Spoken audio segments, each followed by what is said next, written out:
Salut les amis, c'est Timena, avec deux caméras d'ailleurs. Que vous êtes allé au Japon ou pas, vous avez certainement vu ou entendu parler de choses bizarres qu'il y a dans ce pays. Et oui, parce que la culture elle est totalement différente. Du coup, aujourd'hui dans cette vidéo, on va voir ensemble 5 choses insolites que l'on ne trouve quasiment que au Japon. Et je pense qu'il y a des choses que vous connaissez peut-être pas. Donc restez bien jusqu'à la fin. Allez, générique, c'est parti.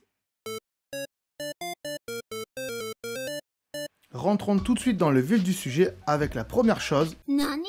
Et oui, ce sont les pastèques carrés. Comment ils font, me direz-vous? Oh là là, ça a l'air bizarre. Ah bah non, en fait, ils font juste pousser des pastèques dans des boîtes, comme ceci. Alors ça a plusieurs avantages, on est d'accord. Bien sûr, la facilité de stockage et de transport. Du coup, on peut en mettre plus dans les camions et ça minimise les coûts. Je parle des coûts financiers du transport, hein, pas des coûts qu'on aurait donné à une pastèque, on est d'accord. Quand tu la poses sur une table, eh bien c'est beaucoup plus joli également. Quand tu veux couper une tranche, eh bien c'est beaucoup plus facile que si elle était ronde, ça c'est sûr et certain. Et aussi, question financière, ils les vendent plus cher et comme ça ils gagnent un petit peu plus d'argent. Nani?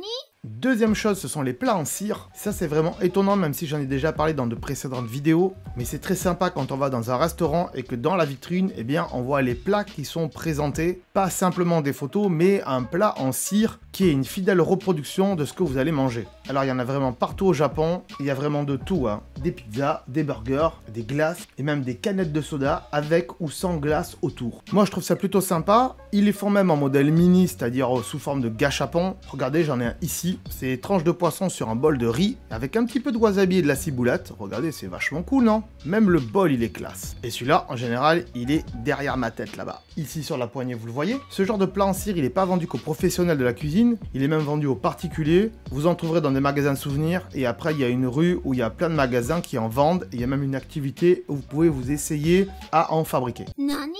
Troisième truc qu'on n'a pas en France et qu'il n'y a pas qu'au Japon d'ailleurs, dans quelques pays d'Asie il y a ça, c'est les distributeurs de canettes qu'il y a dans toutes les rues, ça on le sait au Japon, mais il y a aussi des distributeurs qui font des canettes froides et chaudes. Regardez, vous voyez sur cette image, il y a des boissons fraîches avec les boutons bleus et il y a des boissons chaudes avec les boutons rouges. Ça veut dire qu'ils ont des colonnes réfrigérées et des colonnes chauffées à l'intérieur de la machine. Et ça c'est plutôt cool, surtout quand on veut boire un café. Et oui, parce qu'au Japon, le café, il est en canette. Il y a même des petits thés au citron là, que j'ai pris au Japon, c'est hyper bon. Nani?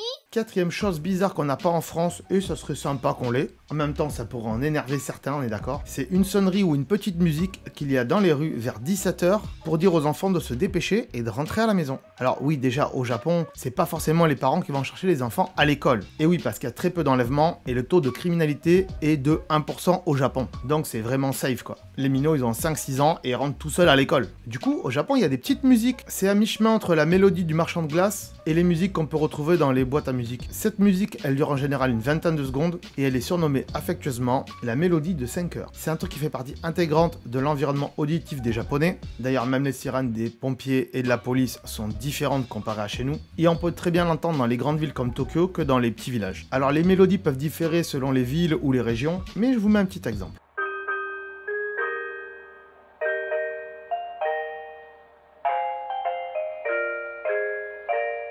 Si vous voulez en savoir plus sur ce sujet, il y a une fille qui a fait un très bon article sur son blog, je vous mets le lien en description. Elle raconte tout, l'histoire de cette petite mélodie et tout ça, donc allez voir si ça vous intéresse. Nani?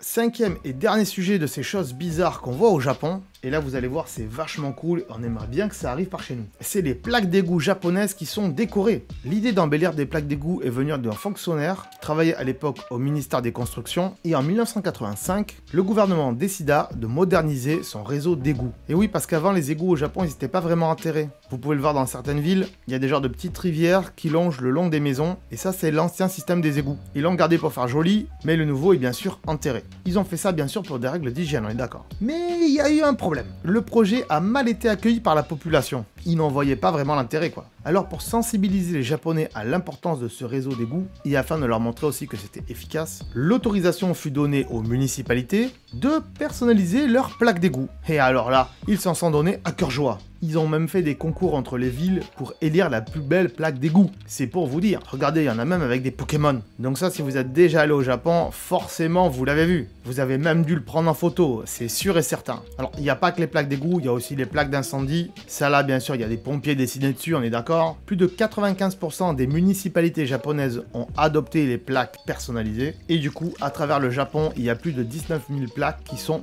personnalisées. Si jamais ces plaques d'égout vous intéressent, je connais un très bon compte Instagram qui les prend en photo. Je vous mets le lien dans la description. Vous allez voir, il y a des trucs vraiment chouettes. Moi, je vous remercie d'avoir regardé cette vidéo. N'hésitez pas à mettre un petit pouce bleu si elle vous a plu et si vous avez appris quelque chose. N'oubliez pas de vous abonner si ce n'est pas déjà fait. Et oui, parce qu'il y a plein de choses sur la chaîne, on est bien d'accord. Je vous dis donc à très bientôt. Ciao. Attends, là.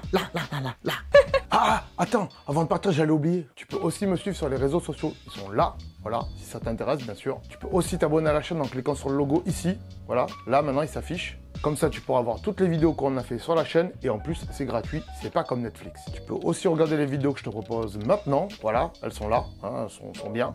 Et en plus, je pense qu'elles peuvent fortement t'intéresser. Donc voilà, n'hésite pas, clique dessus. En tout cas, je te remercie de t'être abonné et je te dis à très bientôt.